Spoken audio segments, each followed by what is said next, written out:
This week we've been reflecting on things unseen, on the resurrection.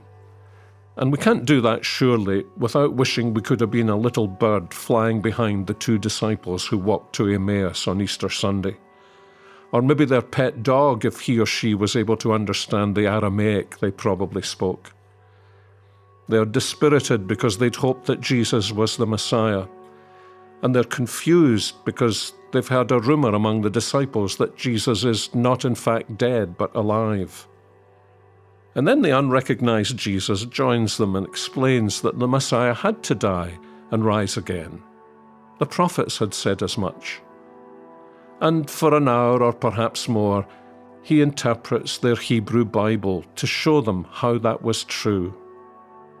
But they still don't recognize him. It's probably dark when they reach Emmaus, so they invite Jesus to stay with them for a meal. And at this meal, Jesus seems to become the host, or at least they invite him to act as host. And as he breaks the bread, they recognize him. And just as mysteriously as he appeared on the road, he disappears again. The two disciples are so excited, they get up and they make the return journey to Jerusalem. They burst into a room where the other disciples are gathered. And they're about to say, "We met Jesus on the way home and he sat at our table, he's alive." But they must have realized the atmosphere in the room was entirely different from what they'd expected. The disciples in Jerusalem already knew Jesus was alive, and he'd appeared to Simon Peter.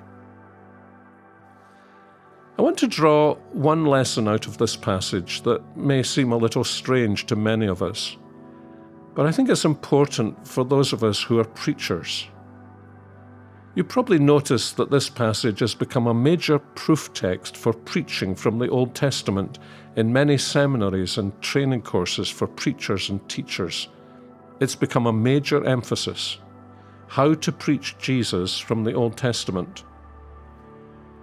I think people who speak on preaching to preachers often choose to speak about this. And that's all well and good.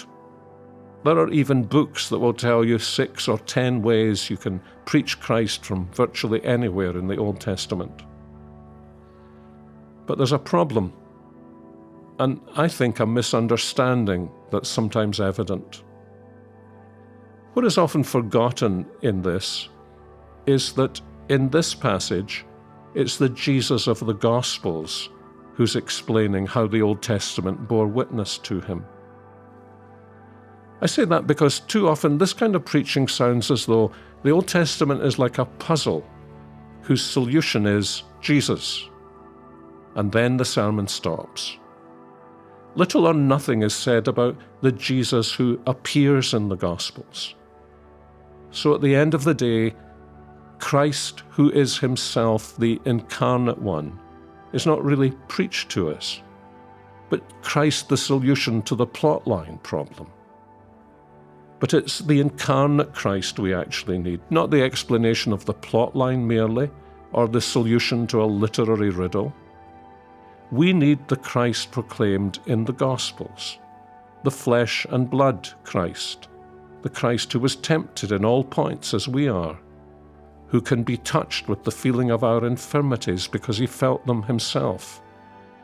We need the Christ who touched lepers, who delivered men and women captured by Satan and in bondage to sin, who loved with a love that drew people to him.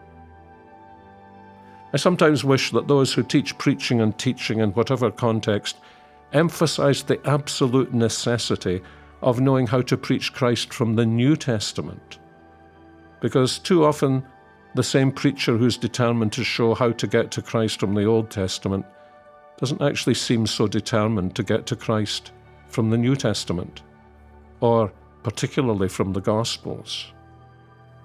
So, we should never forget that it was the Christ of the Gospels who helped these two disciples see how the various parts of the Old Testament bore witness to him.